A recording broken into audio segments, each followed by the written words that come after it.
All right, so what I'm going to work on today is I'm going to put a new alternator on my 67 Cadillac. The original alternator went bad, and I've been researching a little bit. I wanted to upgrade the alternator, so I've really upgraded it quite a bit. The original alternator is a 42 amp, so I'm going to replace it with a one wire 150 amp. So in order to do that, you got to replace some wiring and change the wiring around a little bit. But it's really not that complicated. You got to remove the original alternator, and you got to run a new wire, basically a new power distribution area. I'm going to run a new distribution block. The original is a small one. It's less than a 1/4 inch. I don't know what size it is, but it's pretty small. And I'm going to put a new one that's much larger, but in order to do that, I have to upsize the wires also. First thing I'm going to do on this is disconnect the battery. We don't want to have power on this stuff while we're working on it, or we'll cause it to short out and burn up something. Maybe burn the whole car.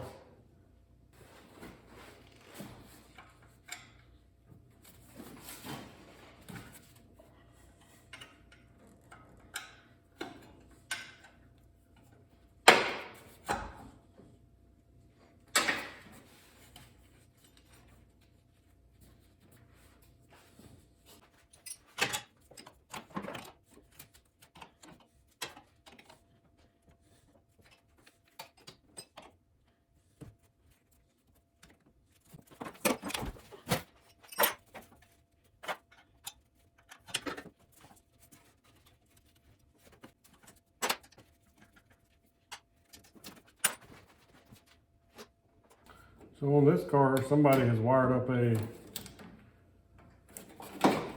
battery isolator for some reason. There's only one battery on the car. So I'm going to remove that also. I have no need for that with the new alternator that I'm buying. Next, I'm removing the voltage regulator because the new alternator has a voltage regulator built into it. So it's not necessary. And there's a lot of clutter under this hood, so I'm not going to leave stuff here that's not necessary. This car is not original by any means. So I'm not concerned with trying to keep it completely looking original. All right, so I removed the wires from the back of the alternator. Everything going to this voltage regulator is going to be removed. This is a brown wire. The brown wire goes back to the battery light. And I'm not sure on this car if that's working at all. I'm gonna remove the wire and just leave it for later. And if I decide to hook it up, from what I understand, there's a method that you can hook it up and make it work.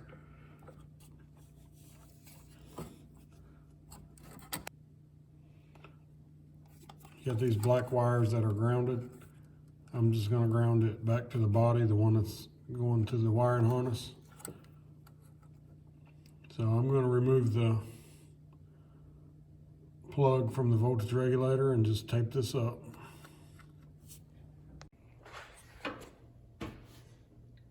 All right, so I got the alternator on, and it mounted up the same as the old one.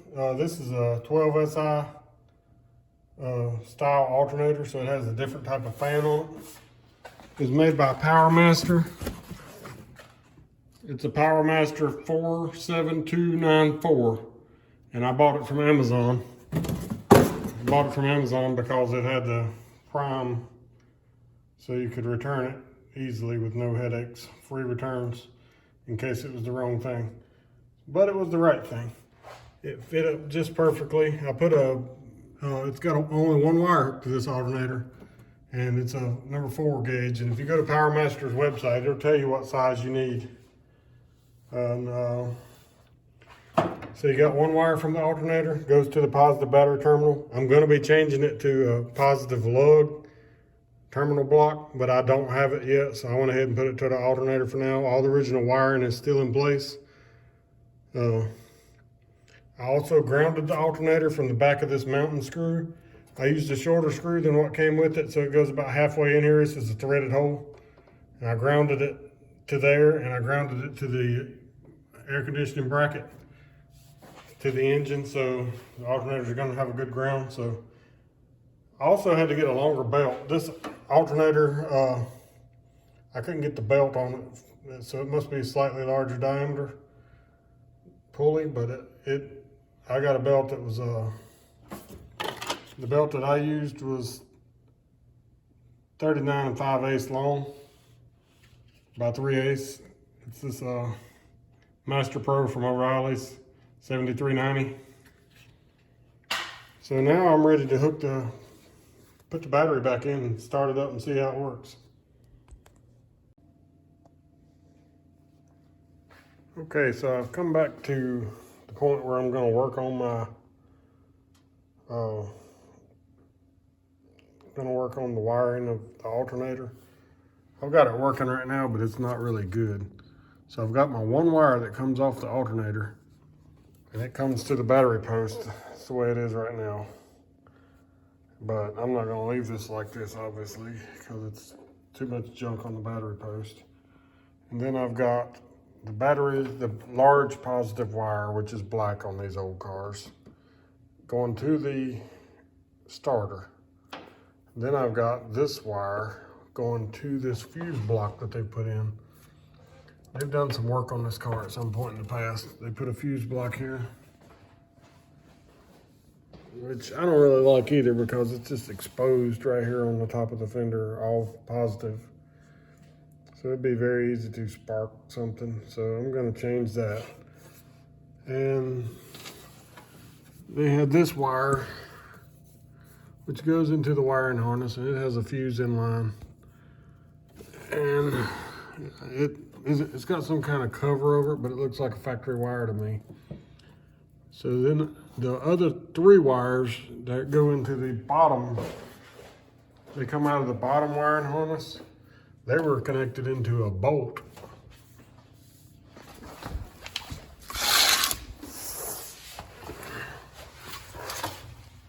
So they were connected into a bolt, and it was taped up, and the tape was burned all the way through. So I'm going to connect these all into another larger wire and run it back up there to my fuse, or to my junction block that I bought, and eliminate all these messy fire hazard type things that they got going on here. I'm also going to run a new wire from the starter. The original starter wire has got a big burnt spot, and I'm going to replace all that while I'm here and try to neaten this up a lot.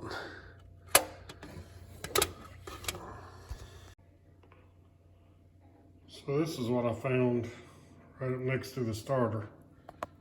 As you can tell, this thing has been overheated and it's corroding. They burnt the insulation off.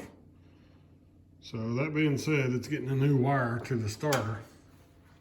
This whole positive wire doesn't look the greatest.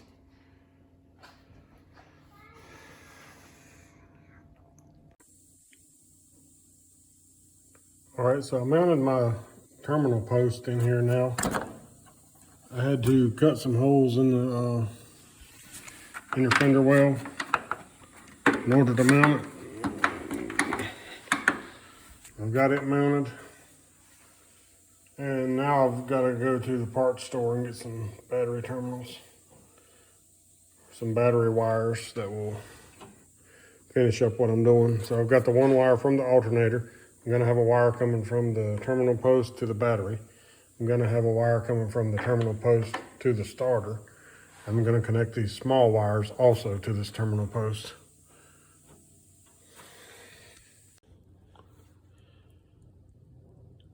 Okay, so I'm completely done with my alternator install now. And as you can tell, I put a brand new battery cable over to this junction box. And it's just a stud in there. You can see the stud with the wires hooked on it. And that's my positive junction block for the car now. This is off of a newer model GM. I looked it up as a Delphi junction block on Amazon. I took that idea from another video. So I have the wires on the alternator, which is a 1-wire alternator. You got one coming up to the junction block right here. And then I put a ground on there, grounded it over to this compressor bracket for the AC. Okay, so then out the back side here, I've got the starter wire, big heavy starter wire. And then I've got this original wire here that goes over to the, I'm not sure where it goes to. I haven't traced it down, but it's fused. And then I have another wire here, which I put an inline fuse on, that goes down and powers up the rest of the 12 volt for the car. And that's the one that I showed you underneath that had 3 wires. I connected them together and brought it up here to the fuse. So everything that was connected to start with now has power on it, and everything's a lot better looking wiring. The alternator works great. I noticed a difference when I'm going down the road with my power windows, the lights, everything looks brighter. So this alternator definitely was an upgrade. And I'm gonna have some more